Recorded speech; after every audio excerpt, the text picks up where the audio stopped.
Hello. Okay, so the webinar is now live. Go. Okay, so I give my speech now.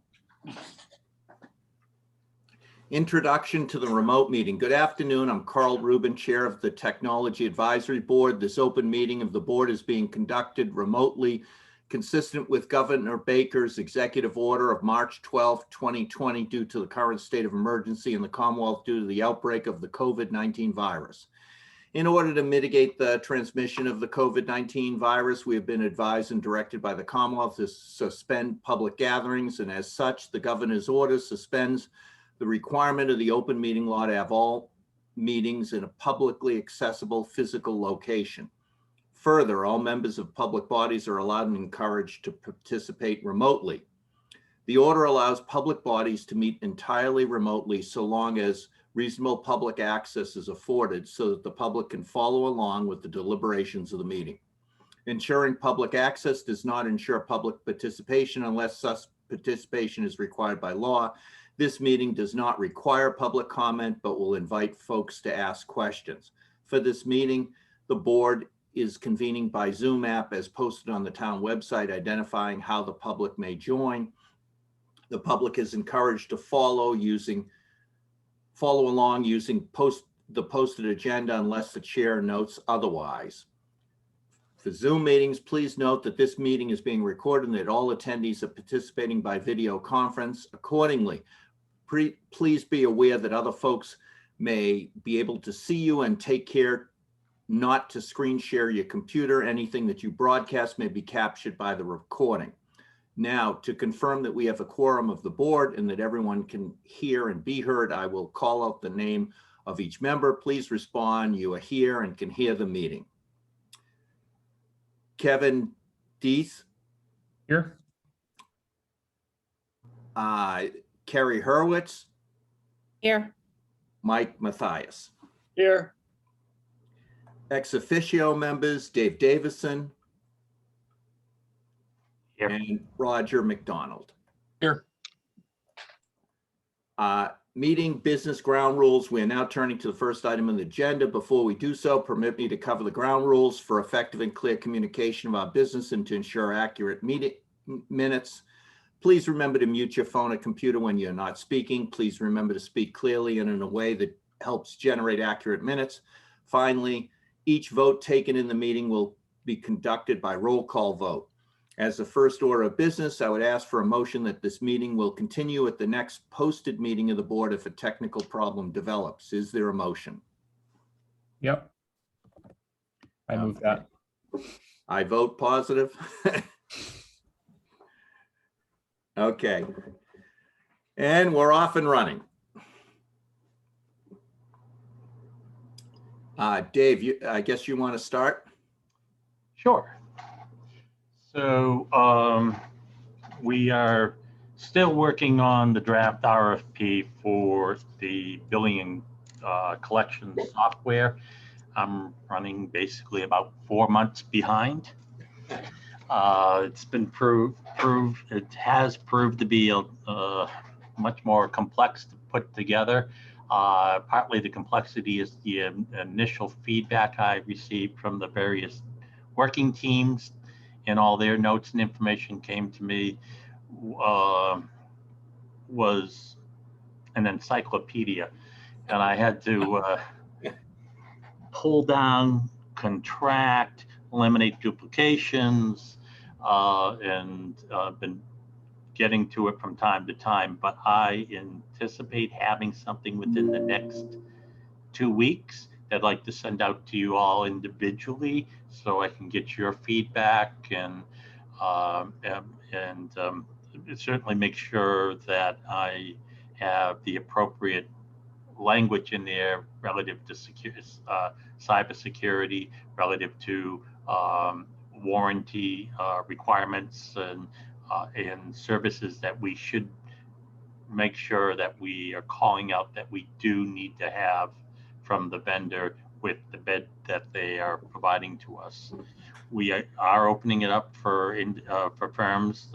Some may offer the service as a hosted solution, or a application that is on our server. So so that's one of the other things that changed from when I last spoke to you all. But the key is I expect to have a draft for you all to give me your comments in the next couple of weeks. Okay. How big is it, or how was it a lot of duplication, or was it a lot of things you didn't expect, or just getting it all down because nobody wants to forget anything? All three is true. Yes, there was duplication, different because there were different teams, and of course there was redundancy. There was stuff that it just there would be no firm that would be able to do it. It was too strictly written. You could even say, and I know based on the individuals that submitted information, it wasn't being directed to a particular company, but they were so specific of how they wanted something to work that would be considered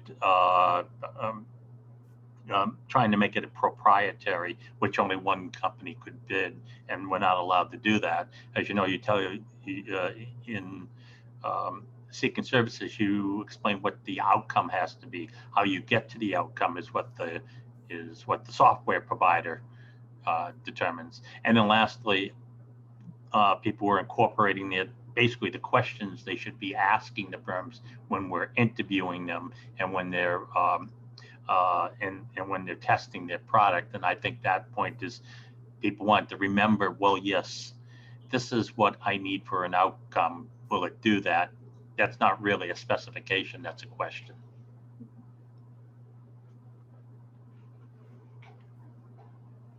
Yeah, it kind of, I guess the last time this was looked at was almost 30 years ago, so nothing had ever been written down, right? Basically. No. Yeah, it's Well, I'm not a security guy, and I haven't read, I think I've done one software contract in the last 5 years. So do we have, Carl, you're an expert in both those areas. yeah. What about the rest of the team that can focus on that? Because I'm just not sure I can. I can focus on functionality and some other things, and I can do some general stuff. But do we have what we need? Yeah, I think I'm fine from the contracts. Anyone else volunteer to work on contracts? It's basically going to be pretty standard because we're not dealing with small companies. So whatever they give you, there's very little leeway in changing it these days. Yeah, my only arguments I used to get into was like gross neglect, and I don't know if that's a thing with the public sector, but yeah. The important thing is actually the scoping out the correct scope of service and stuff. Okay. Legal counsel, the town council, is the ones doing the contract and drafting that. But the contract is going to point to the scope of services, so that's where it's important that I've touched upon the modern practices. There's no one expert on this. There's all the different points of view, and you all come from different angles to have a familiarity with technology from a different standpoint. And I see value, just as the groups that I put together. There was a broad range of knowledge and intellect involved with all the groups, but everyone had something to contribute. So, and I know the same will be true with the groups, with all of you from Technology Advisory Board. Yeah, I think Dave, even just listening to you talk about the requirements, I think it's going to be, Mike, we're going to look at the requirements and try to understand them as it pertains to a demo, and trying to make sure we understand what again, not it's to make sure it can do what is needed to be done in the most of it, because I don't think anyone will cover everything, but that there's flexibility to do user defined stuff or workarounds for the rest of the stuff. Yep. You know, it's hopefully we can get a decent number of people to attend the demos. Anything else, Dave? That's it right now. Of course, then once I get the package out on the street, which once it's out on the street, it's going to be out there for a minimum of 6 weeks to give ample time for prospective companies to submit a proposal. And the original timeline, I had anticipated that I was going to have product demonstrations and such during the later summer months, early fall. Now, based upon the delay in getting this out on the street, we're looking product demonstrations in the fall to early winter. So, Okay. So in that respect, I can't see how it can accelerate that process, because that's the key, is truly understand what it is that the company's offering and truly understanding the functionality of the product to make sure that, one, our employees can work with it, two, it does what it is that we are envisioning it to do, and three, that it's a complete package, meaning there's not added functionality that we assumed was with it, but wasn't actually part of their proposal. So that's why I need to make sure that we make it clear it has to be a complete package, and there's not a way for them to, for a company to turn around and do these additional fees. Oh, we didn't know that you actually wanted to turn it on. So, Yeah. and software companies, unfortunately, from my standpoint, seem to always find a way to just have additional charges, because they say, well, that wasn't clear in your scope, and therefore we assumed you didn't want it to do that. Yeah. No. Agreed. Okay. Any questions from anyone?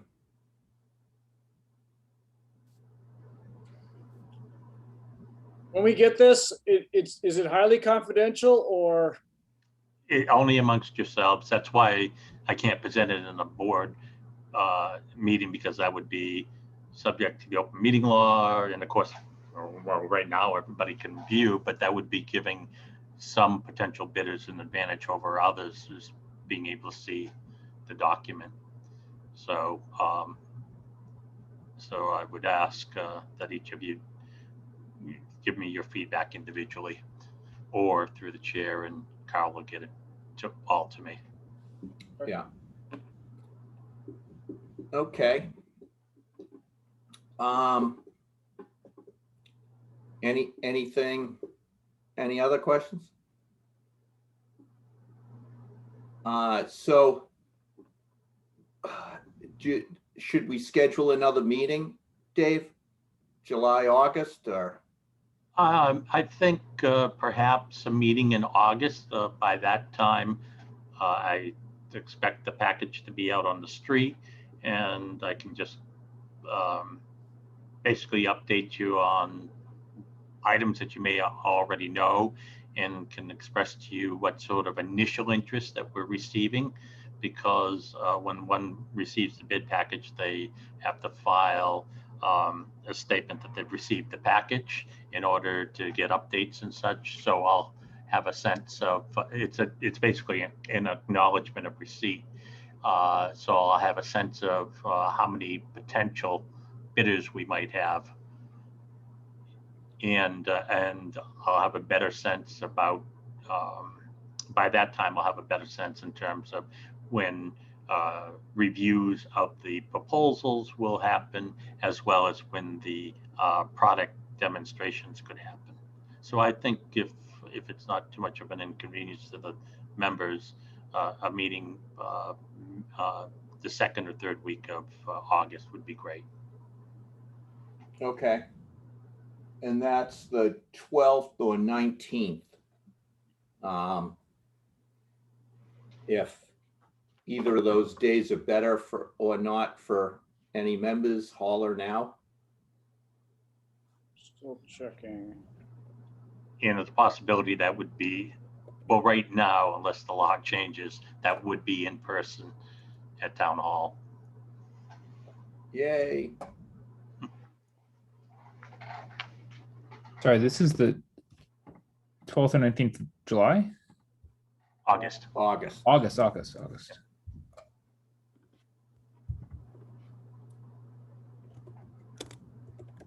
Great. Should be fun.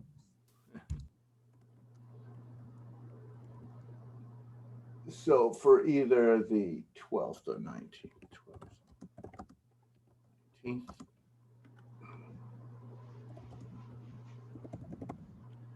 Okay, since there's no preference right now, I'll leave that alone. The only other thing wanted to talk about for an agenda, Roger. Mr. Chair, I'm sorry. If I may, the 12th or the 19th, I noticed there is somebody that has a conflict on the 12th. So I would say the 19th would be the better of the two. Okay, so we'll plan on the 19th. Everyone put it in their calendar.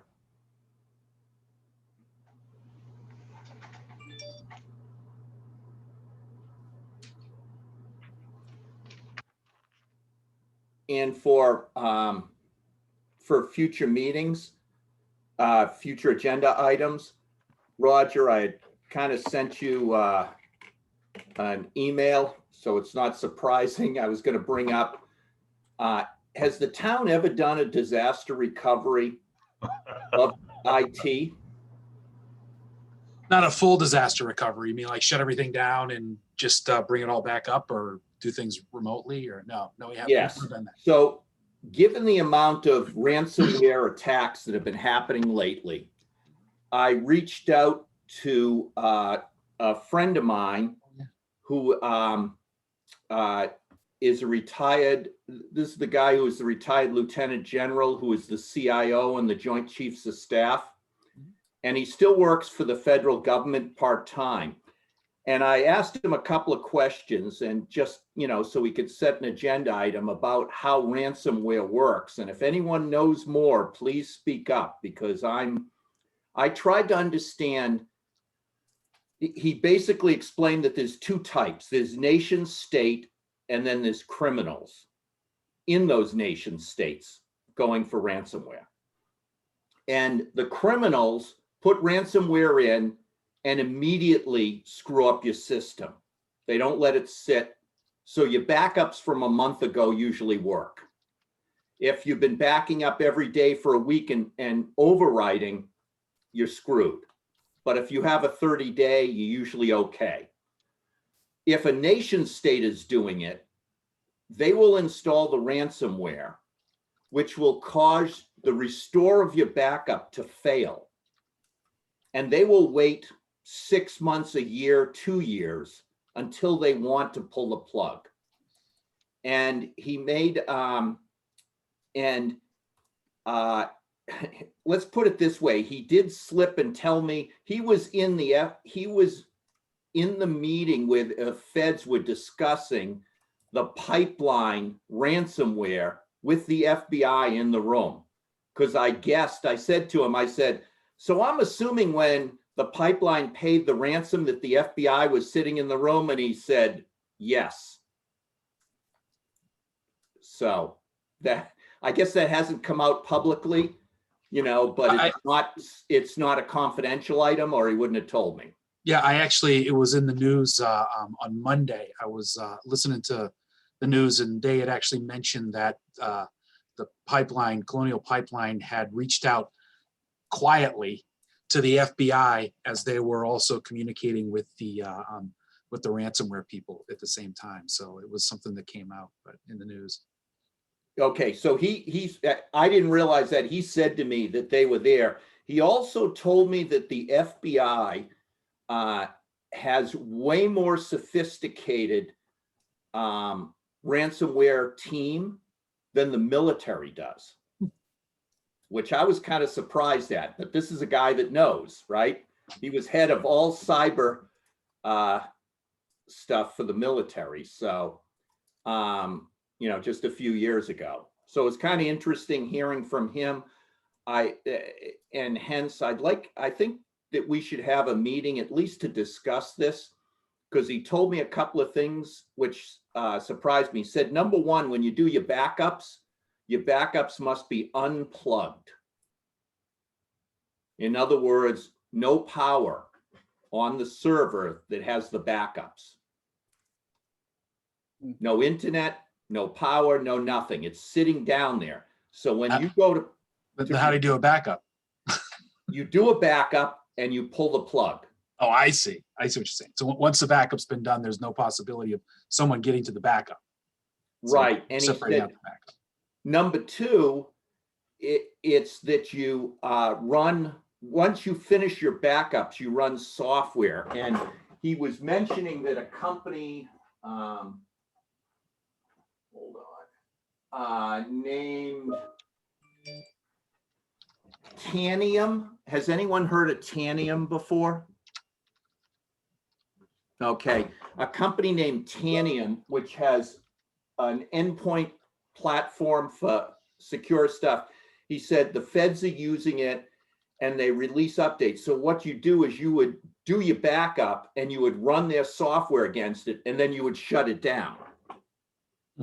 You know, it was kind of interesting, you know, because I wanted to get an understanding of this. I didn't want to say anything until I sort of understood what at the most secure level, right? Yeah, our I don't know how that would work with us, because we don't do one backup per day. We're essentially doing snapshots on a regular basis, and then at the end of the day, we're actually maybe even be during the day, we're actually moving that data up to the cloud. So we have a couple different processes. We have two different places that we move it to. One, we're saving it to Amazon Web Services is one place. The other place is another company called Code 42, which is sort of a Code 42 is kind of Code 42 is sort of a kind of a low end, really slow. You know, it would probably take a couple days to download something from it, but it's relatively inexpensive, and we found it to be secure. So, you know, because we have situations where someone will get in touch with us on a Monday afternoon or Monday morning and say, I've deleted all these files and I need to get them back. And so we go back, you know, to that 15, or they tell us when and what the file name was. And we're doing these 15, we're doing these snapshots. So it's easy for us to go back and grab them on a regular basis. So, and then again, we offload things on a regular basis during the day. So it's an interesting concept. You know, Yeah, that's the whole thing is, you know, if you really want to be secure, you just unplug from the internet. That's really it. You know? Right. And his other thing was, he said that he's been working with a company that has a 60-pound server that can hold 5 terabytes and is mobile. And so the idea is that you bring it into your server room, download it, then you ship it over to public service and put it in a safe or something. You know what I mean? Just somewhere else where it's not there. And I was like, really? He said, yeah, we're trying, you know, you could just imagine the federal government got whacked pretty badly with these SolarWinds. I guess that's sort of the modern version of the backup tape. You know, Yeah. so you roll in a server as opposed to popping in a tape and download it and then take it someplace secure where no one can get to it. So Is 5 terabytes enough? not for us. It wouldn't. That's a be pretty near- small amount. Yeah, How much is we're yours, Roger? we're you know, probably 10 times that. So 50 terabytes. Yeah, he's and up there. Yeah. Can you segregate the difference between email and data size-wise? Off the top of my head, no. We do have a lot of email data, That's what I was afraid of. That, but we actually parse out a lot of it. You know, a lot of it doesn't even make it through. You know, we get 2 or 3 million emails a year that come through our system. Oh, I didn't doubt it. That's what my concern was, is, you know, in an emergency thing, I could care less about emails and more Mhm. about data. Yeah, we're understandable. Yeah, you know, just, you know, try to do the best we can to keep some emails, but, you know, it's really about data. Yeah, well, we have a separate, you know, all that email data is stored on separate servers, you know, and it's also stored up in the cloud now and all sorts of stuff, because with Office 365 now. So Yeah. a lot of it's up there.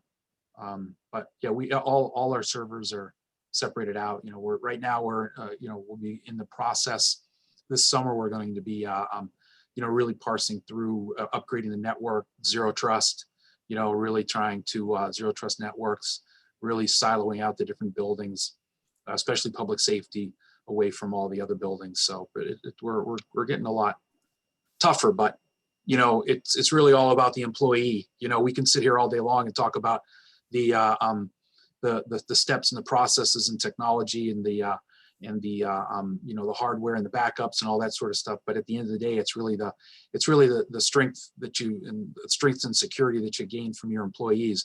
And if you have employees that aren't aware of these situations, that's where I think a lot of people run into trouble. And we're actually actively, through the state, doing a program right now, an 8-month program, where every couple of months there's an assignment that comes to individuals within the town, and there's like 5 different tests inside of that they walk through, and they sort of work through and they ask questions and they answer, and kind of can't move on until they've got, you know, 80% or 90% right on the questions. So it's constant. You know, we've gotten pretty good. A lot of employees will email and will email us and call us and tell us about things that are happening, asking if things are spam, all sorts. We've even had people with the actual assignments that are sent to them by the state contracted out with a third party to provide the subscription for all this training. And I can't tell you, I probably had a half a dozen to 10 employees actually send me the email from the provider asking if it's spam. You know, so it's, you know, it's pretty good. But we've over the years, you know, I send out email, you know, 4 or 5 times a year, just letting people know, especially during the holidays. That's when it's the worst. I send emails out, you know, starting in November, every 3 weeks or so.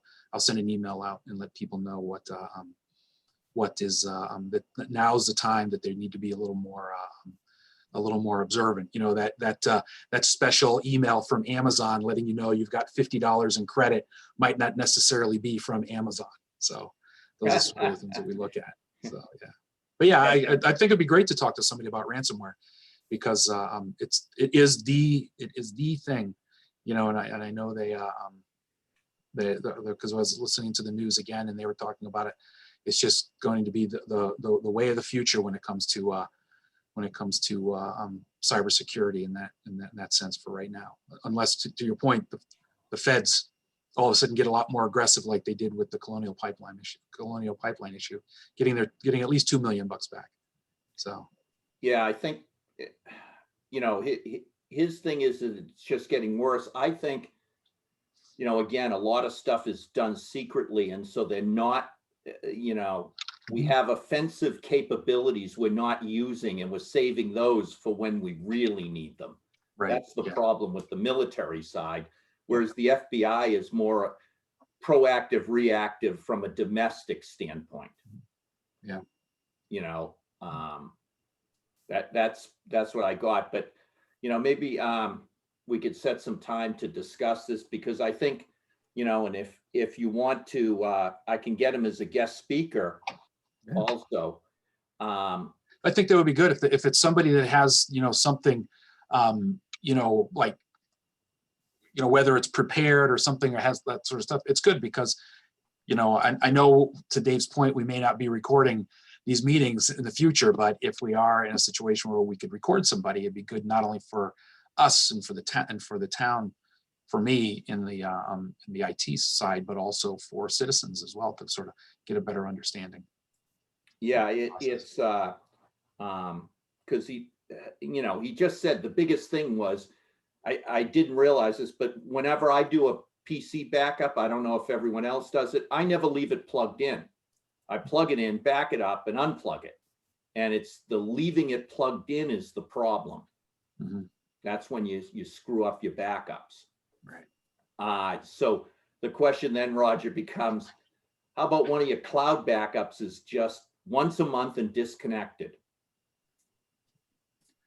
Well, our cloud backup is Amazon Web Service, so, it just does what it does. I don't know how we would connect and disconnect it.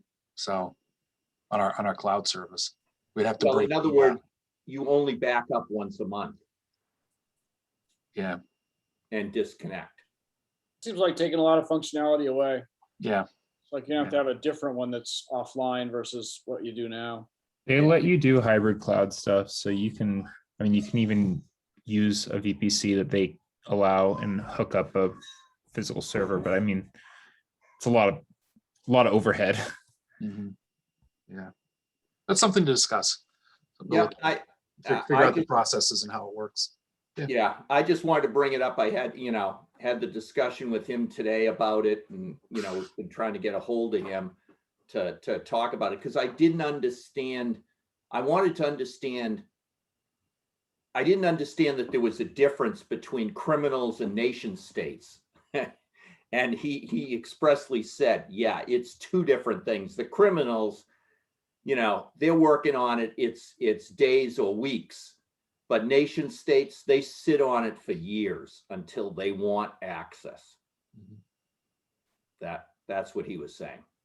And think about it. What happens if they infected 1,000 communities in the US and just brought them all to their knees in one day? Yeah. It It would be interesting. Yeah. Thanks, Carl. I'm gonna sleep real well tonight. Yeah. Well, for you people who didn't, I was at the edge of the nuclear, the nuclear stuff with, I didn't have to dive underneath my desk when a nuclear bomb went off and had those practices. We just had the fallout shelters that we had to go to. So can you imagine that as a kid? Kindergarten, you knew where the fallout shelter was. We had active shooter drills, so yeah, I understand. I missed that stuff. Hey, we never had cops in schools, right, Dave? Roger, you never saw a cop in school ever. Only when they were taking my friends away. That was it. No, we just had I went to elementary school in Ohio, so on occasion they would do tornado. They would do like tornado drills. Oh, tornado drill. Yeah. On occasion. Okay, so I think we're all set for this meeting. Motion to Yeah. close. Motion to close. Okay, Second. I guess we're all set. Anything else? And we'll see you next time. Hey, Mike, I'm going to send you an email. If you could call me, I got a personal question for you. All right. Okay, thanks, everyone. Thank you. Bye. Thanks, guys.